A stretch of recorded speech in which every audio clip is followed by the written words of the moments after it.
దమ్ము ధైర్యం ఉంటే వార్డు మెంబర్గా గెలిచి చూపాలి. సుస్మితకు రవికుమార్ సవాల్. కొండ సుస్మిత పటేల్ చేసిన వ్యాఖ్యలపై మండల పార్టీ నాయకులు తీవ్రంగా స్పందించారు. శుక్రవారం మండల పార్టీ అధ్యక్షుడు రవికుమార్ ఆధ్వర్యంలో ఏర్పాటు చేసిన విలేకరుల సమావేశంలో ఆయన మాట్లాడుతూ రాజకీయ విమర్శలు చేసే ముందు ప్రజల మద్దతు ఎంతుందో నిరూపించుకోవాలని సవాల్ విసిరారు. దమ్ము ధైర్యం ఉంటే వార్డు మెంబర్గా ఎన్నికల్లో పోటీ చేసి గెలిచి చూపాలని కొండ సుస్మిత పటేల్కు సవాల్ చేశారు. అనుచిత వ్యాఖ్యలు చేయడం మానుకొని ప్రజాస్వామ్య పద్ధతిలో రాజకీయ పోరాటం చేయాలని సూచించారు. ప్రజల సమస్యలపై మాట్లాడకుండా వ్యక్తిగత విమర్శలకు దిగడం సరికాదన్నారు. సమావేశంలో నరహరి, శ్రీనివాసరెడ్డి, రమేష్ గౌడ్, నరేష్, రమేష్, మాధవరెడ్డి, కేశవులు, నాగరాజు, వీరమ్మ, జగన్నాథచారి తదితర నాయకులు పాల్గొన్నారు. ఖండిస్తున్నాం.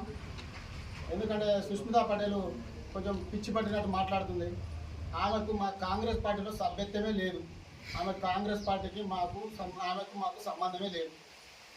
ఆమె ఏంటంటే డైపర్ అని మాట్లాడుతుంది. అది ఒకటి హెల్త్ బాగాలేనప్పుడు వైద్యపరంగా హాస్పిటల్లో డాక్టర్లు చేసే ఒక కార్యక్రమం. వాళ్ళ నాన్న కూడా కరోనా టైంలో ఎన్నో డైపర్లు వేసారు. మరి అది మేము అంటలేము, పర్సనల్ విషయాలు. పార్టీలకు రుద్దద్దు, మాట్లాడద్దు కూడా. హెల్త్ పరంగా ఎన్నో సమస్యలు వస్తే అవి పెడతానే ఉంటారు కామన్గా. ఇంకోసారి మాట్లాడితే మాత్రం ఆమెను బయట తిరిగాని ఏమాట్లాడి వాక్యాలు మాట్లాడితే వాళ్ళ నాన్న కూడా ఇప్పుడు తండ్రి లాంటి రేవుల ప్రసాద్ రెడ్డి గారిని అన్నదంటే వాళ్ళ నాన్న కూడా అనొచ్చు. వాళ్ళ నాన్న కూడా ఇప్పుడు ఆరోగ్యంగా మంచి లేడు. ఆయన ఒక నలుగురు పట్టుకుంటేనే కానీ బయటకు పోతాడు. ఆయన మేము అంటున్నామా? ఆమెకు పార్టీకి సంబంధం లేదు. సురేఖ మేడం కూడా వివరణ ఇచ్చిన నోటీసులలో వివరణ మా బిడ్డ కుటుంబ పరంగా కానీ రాజకీయ పరంగా అన్నది మాకు సంబంధం లేదన్నది.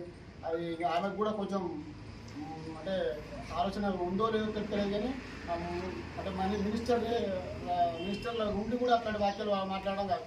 నా బిడ్డ తప్పు చేసినా నేను తప్పు చేసినట్టు అని భావించి క్షమాపణ చెప్పాలి. అట్లాంటి వ్యాఖ్యలు ఇంకోసారి మాట్లాడదని బుద్ధి చెప్పాలి వాళ్ళ బిడ్డకు. ఈ కాంగ్రెస్ పార్టీ వరల్డ్నే లార్జెస్ట్ పార్టీ అయిన కాంగ్రెస్ పార్టీలో సభ్యత్వం ఉండాలంటే ఒకప్పుడు పెద్ద గొప్ప సభ్యత్వం ఉందంటేనే.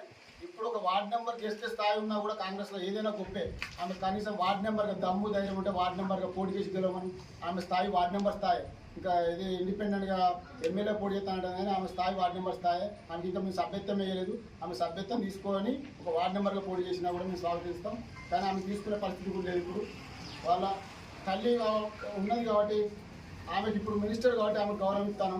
ఆ కూతురికైనా కూడా రేపు ఆమె ఏ పార్టీ నుంచి పోతుందో కూడా తెలియదు మాకు. ఇప్పుడు ఏంటంటే వాళ్లకు టీఆర్ఎస్ సపోర్ట్ చేసి ఇట్లాంటి కాంగ్రెస్ ఉన్న లుకలుకలన్నీ బయట పెట్టాలని ఏదో కల్పించి ఆ లుకలుకలు లేకుండా కూడా కల్పించి పెడతారు. అట్లా కాకుండా కూడా వాళ్ళే ఒక 4 పార్టీలు తిరిగొచ్చారు. ఫస్ట్ కాంగ్రెస్లో ఉన్నారు, వైఎస్ఆర్సీపీ. మేమందరూ కష్టపడి మాకు సంజయ్ మండల పార్టీ తరఫున కష్టపడి అప్పుడు ఎంతో కష్టపడి గెలిపిస్తే వాళ్ళ స్వలాభం కోసం ఒక వైఎస్ఆర్సీపీకి జగన్మోహన్ రెడ్డి కంపెనీలో 500 కోట్లు పెట్టుబడి పెట్టింది కాబట్టి అవి మునుగుతూనే రాజీనామా చేసి మమ్మల్ని అందరినీ నచ్చడం నుంచి ఆ పార్టీలో పోయి గెలుతారని పోయి ఆశలు పెట్టుకొని ఓడిపోయి మళ్ళీ టీఆర్ఎస్లో పోయి మళ్ళీ కాంగ్రెస్లో కలిసి 10 పార్టీలు బీజేపీలతో లింకులు